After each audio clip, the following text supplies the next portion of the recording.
Shalom, shalom. I was pulling out these old keyboards, and I was looking at one of the keyboards here, and I began to reminisce. And some of you other keyboardists from Philly uh, know about these things. And I was thinking back over the years how, and I always was a drummer and played keys on the side. Um, but of late, take up keys a little bit more as I've gotten older.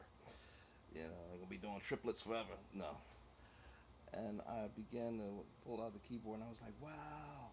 I remember when I got this years ago, and I remember the old 8th Street music, which was actually like 10th and Arch or something like that. It wasn't actually on 8th Street. I think it was on 8th Street back in the days.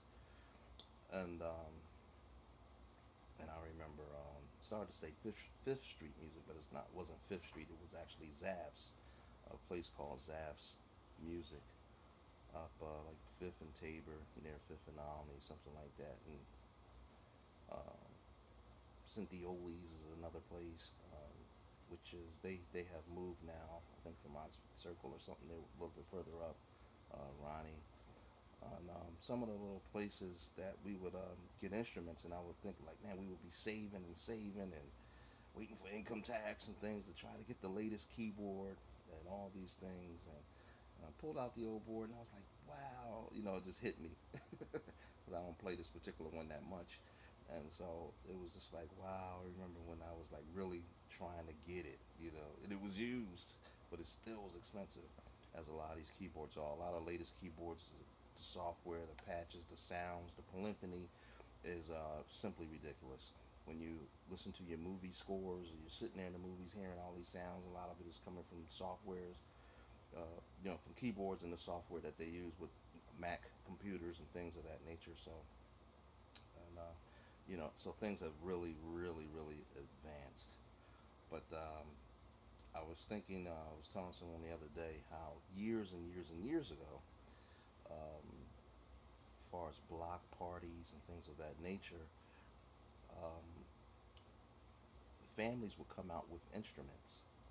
Believe it or not, in the early '70s and the mid '70s, those of us that live in Philly, uh, that knows about. And I'm sure they have done it in New York and various parts of the inner cities, because when you see like old television shows like the Partridge Family, or when the Jackson Five came out, they were playing instruments, the whole family, originally. And you see like the Silvers and Sly and the Family Stone, and these groups years ago, they all the whole family played. So this was before turntables and crates. And I remember when that era came out, we were so excited just to be, helping and pushing the carts and the records with, uh, the labels, and some DJs would mark off the labels so no one could see, who had the latest, all those things. The OGs remember these things from years ago. And and I remember the pawn shops. You could always like find an instrument, even in the pawn shop, an old bass, a guitar, a regular electric guitar, acoustic guitar, drum set. I got one of my first long-lasting drum sets from a pawn shop, and I was so excited. My mother said, "We're gonna get it. Rest in peace, mother. I miss you." She said, "We're gonna get it. We're gonna get it by the holidays." And I would go down with her. She save up, put a little money on it, put a little money on it. And at Christmas, I finally got one of many drum sets for many different Christmases. The earlier years, probably the next day they were broke. The heads were made of that really thin paper. But yeah, I was able to get a real drum set, a lute wig for the drummers out there. It was years later I got a premier drum set on my own when I was playing in the church and playing with prominent people like Billy Thompson, my god brother Billy Thompson, so but I was just, like I said, pulling out the keyboard, thinking back of how we would a couple keyboard friends of mine, we would really, I'm gonna try to get this, or try to get that Triton.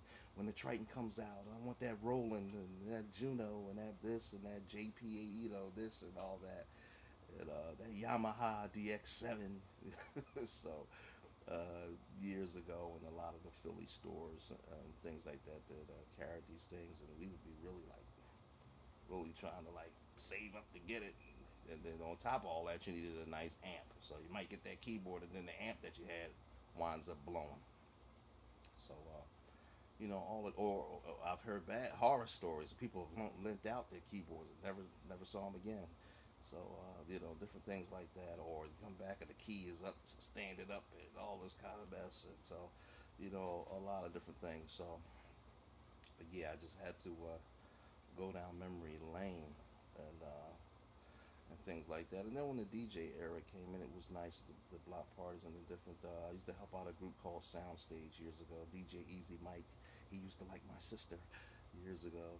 My sister Tammy, years and years ago. And Lightning Rich was one of his partners. I ran into him the other day, and he was like, yo, take my number, man. I got this gospel rapper, and I want you to hook up, and you know what I mean, maybe do some studio work and stuff like that. So I talked to Walt the other day, Walt Reeder, from people I know. I was a little kid. We grew up on the same block, and his dad was affiliated with Philly International at the time. My dad had record stores throughout the city and things like that years ago. Saturn Ballroom in Norristown. I'm going late 70s, early 80s, telling my age. But years and years ago, and I had a chance to meet some Philly musicians when I was just a kid, shaking hands with different drummers and things that I didn't, Dad, hey, this is the drummer of Confunction, or Brass Construction, or whoever it was. And so it was something growing up years ago. In fact, a few blocks over from me on Philolina Street, the drummer for Pieces of a Dream actually lived on like Order Street. He lived a couple blocks over, and so just a few things, a lot. Like I said, years ago, we would see the people bringing out drums and amps and stuff to block parties. And then, as I said, as I got older, preteen years, and even when I was like 9 or 10, we would be helping pushing, the crates, the big EV speakers to the block parties and stuff. And DJ battles. That's when we all got hooked into the DJ era and the turntables, and now even that's advanced to software and different things. I see the DJs they're operating off the laptop, and it's very interesting to see. And sometimes you do still yearn for the original, So it's a lot like muscle cars. We used to be able to work on them our own selves. I used to be in the muscle cars when I was coming up. I had a lot of race cars and stuff. And now you open the hood of these new cars, you close it back, call the dealership, and they say something like $90 per hour for labor. You got to pay that on top of the repairs. So things have advanced. I mean, you got cars parking themselves. So, but yeah, this went down memory lane. I was thinking back on these keyboards and stuff, and a lot of the stuff, I would like to get some of the new stuff too, but it's beyond my expenditures. But yeah, those old music stores and stuff. So now it's Guitar Center or Sam Ash. So it's like a kid in a candy store. Sometime when I stop in there, and it's like, wow, you get to play different things, and you get excited, and then you look at the price underneath, and you're like, yeah, this is nice though, right? So, but yeah, so I mean, it's all fun, and actually, when you keep some of these boards, they still have a lot of the sounds anyway.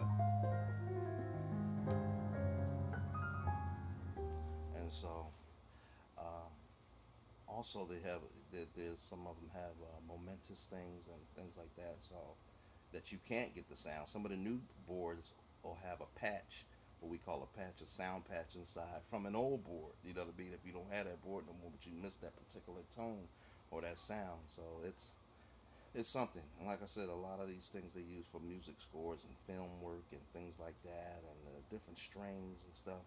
Although I like the older movies, because a lot of the older movies you actually had it was orchestrated. You really had like down in the front row people doing the film score and everything, the violin and the cello and the horn section and the timbales and the floor tom. So good stuff, good stuff.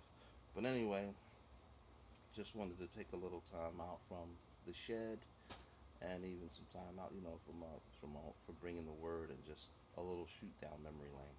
Love you all. Thank you for your love and support, and shalom.